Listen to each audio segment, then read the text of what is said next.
Olá, bem-vindos à nossa conversa de hoje. Vamos mergulhar num tema super importante para a segurança industrial: a proteção passiva contra fogo, a PFP. E o nosso foco vai ser nas instalações de GNL, o gás natural liquefeito. A gente está se baseando no livro LNG Fire Protection and Emergency Response, da BP Process Safety Theories. E quem organizou essa nossa discussão foi o engenheiro Rubens César Pérez. Exato. E para começar, acho que vale explicar rapidinho o que é PFP, né? Boa. Basicamente, PFP são, tipo, barreiras, revestimentos que ficam lá para proteger estruturas e equipamentos do fogo. O ponto-chave é, sem precisar de ativação. Diferente de um sprinkler que dispara, a PFP já está lá, sabe? Funcionando passivamente. Isso. Ela tá sempre pronta. E a ideia hoje é assim, entender como isso funciona na prática. E por que é tão, mas tão vital justamente em plantas de GNL, que são ambientes bem complexos. Quais são os desafios ali? Os desafios são enormes. É um cenário extremo mesmo. Pensa só, você pode ter um vazamento de GNL que está a menos 162 graus Celsius. É um frio criogênico. Nossa, muito frio. E logo em seguida, se houver uma ignição, um incêndio que pode chegar rapidinho a mais de 1000 graus Celsius. Fora que esses incêndios podem durar bastante tempo. Caramba! Então, é um choque térmico violento seguido de um fogo muito intenso. Exatamente. Essa combinação que exige demais da proteção passiva. É muito mais do que proteger um prédio comercial comum, por exemplo. Entendi. E nesse cenário tão agressivo, o que se espera que a PFP faça? Quais são as, digamos, capacidades essenciais dela? Bom, as fontes destacam 3 coisas principais. Primeiro, a integridade, que é basicamente impedir que a chama e os gases quentes passem pela barreira. Certo? Conter o fogo. Isso. Depois, a estabilidade. Garantir que o elemento que está sendo protegido, uma viga de aço, por exemplo, continue aguentando o peso e não entre em colapso estrutural por causa do calor. Fundamental para não desabar tudo. Totalmente. E por último, o isolamento, que é limitar o aumento da temperatura do outro lado da barreira, no lado que não está exposto diretamente ao fogo. Para proteger o que está do outro lado. Exato. E essas capacidades, elas são testadas e classificadas, né? A gente ouve falar em H60, H120. O H indica que é para fogo de hidrocarbonetos, que é mais severo que o celulósico, tipo madeira e papel, classe AB, e o número são os minutos de resistência. Entendi. H60 seria 60 minutos contra fogo de hidrocarboneto. E para conseguir isso, que tipos de materiais são usados?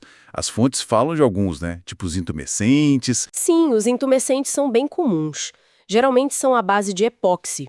O legal deles é que, quando aquecidos, eles incham. Expandem muito, formando uma camada de carbono, tipo um carvão grosso que isola o aço por baixo.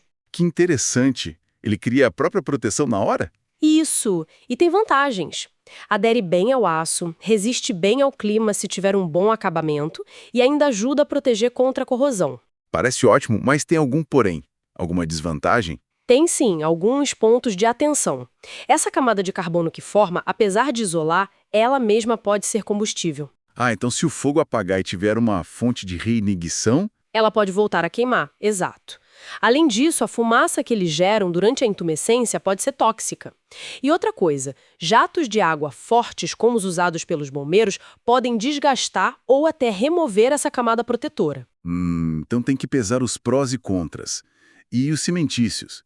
São outra opção, né? São sim. São basicamente misturas de cimento tipo Portland com agregados leves como vermiculita ou mica, às vezes fibras. E quais as vantagens deles? O custo geralmente é menor que o dos epóxis de intumescentes, e eles são mais fáceis de aplicar em peças com formatos complicados, sabe? E uma vantagem importante, não soltam tanta fumaça tóxica. Parece bom também. E desvantagens? A principal é que eles são porosos, precisam de um revestimento final, um top coat, para proteger da umidade, senão a água entra e pode causar corrosão no aço por baixo do PFP. E aí fica escondido, né? Difícil de ver. Exato, dificulta a inspeção. E também são, geralmente, menos resistentes a impactos mecânicos do que os epóxis. Entendi. E tem mais algum tipo que as fontes mencionam? Fibras cerâmicas, lã mineral? Sim, esses são materiais isolantes por natureza.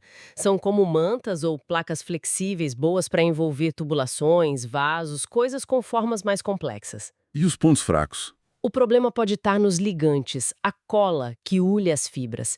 Eles podem se decompor com o calor do fogo e liberar fumaça. E são bem sensíveis à umidade, o que de novo traz o risco de corrosão por baixo. A lã mineral, em particular, tem um ponto de fusão mais baixo, o que pode limitar o uso em fogos de hidrocarbonetos muito intensos, tipo jet fire. Fica claro que não tem uma solução única perfeita, né? Depende muito da aplicação. E você tinha comentado antes sobre o sistema como um todo. Isso é crucial. A performance da PFP não depende só do material em si, depende de todo o sistema, como a superfície foi preparada, como o material foi aplicado, as fixações usadas, o tal do top coat para proteger, tudo isso influencia. Ou seja, a aplicação tem que ser impecável. Exatamente. E um ponto muito importante que as fontes levantam é sobre os testes. Mesmo os testes padrão para fogo de hidrocarboneto, tipo a curva UL1709, eles nem sempre conseguem replicar as condições mais extremas do GNL. Como assim? Por exemplo, um jet fire, que é um jato de fogo em alta velocidade e temperatura, ou aquele choque térmico inicial do GNL frio seguido pelo fogo. Os testes padrão podem não capturar bem esses efeitos. Existe uma possível lacuna aí entre o teste de laboratório e a realidade de um acidente grave. Nossa, isso é preocupante. A gente pode estar testando por uma condição que não é a pior possível. É um ponto de atenção importante na indústria, sim. Falando em coisas diferentes, as fontes mencionam também uns blocos de foam glass em testes. O que é isso? Ah, sim, é algo interessante. Foam glass é um vidro celular bem leve. Em alguns testes com derramamento de GNL, viram que esses blocos flutuavam sobre o líquido e acabavam cobrindo parte da poça. E qual o efeito disso? Reduzia a área de superfície do GNL exposta, diminuindo o tamanho do fogo e também a quantidade de calor irradiada. Poderia ser uma ajuda no combate ao incêndio. Não é visto ainda como um substituto para a espuma de combate a incêndio, mas talvez um complemento, uma tecnologia a mais. Curioso. Bom, fica muito claro que a proteção passiva é uma camada essencial, mas cheia de detalhes, né? Sem dúvida. É uma linha de defesa fundamental em instalações de alto risco como as de GNL. A escolha certa do material, a aplicação correta, pensar no sistema inteiro e nos cenários específicos daquela planta. Tudo isso é vital. Então, para quem está nos ouvindo, eu acho que essa conversa dá uma dimensão da complexidade e da engenharia que existe por trás da segurança dessas grandes instalações industriais. Não é nada simples. Definitivamente não. E para a gente fechar, fica uma pergunta para pensar, né? Considerando que os materiais estão sempre evoluindo, as tecnologias mudando e talvez os desafios operacionais ficando mais complexos, até com novas fontes de energia convivendo com instalações mais antigas, como a gente garante que os nossos métodos de teste, de validação dessa proteção passiva realmente acompanhem os riscos reais, tanto hoje quanto no futuro? Uma excelente pergunta para reflexão. Como garantir que a segurança acompanhe a evolução? Fica aí a questão.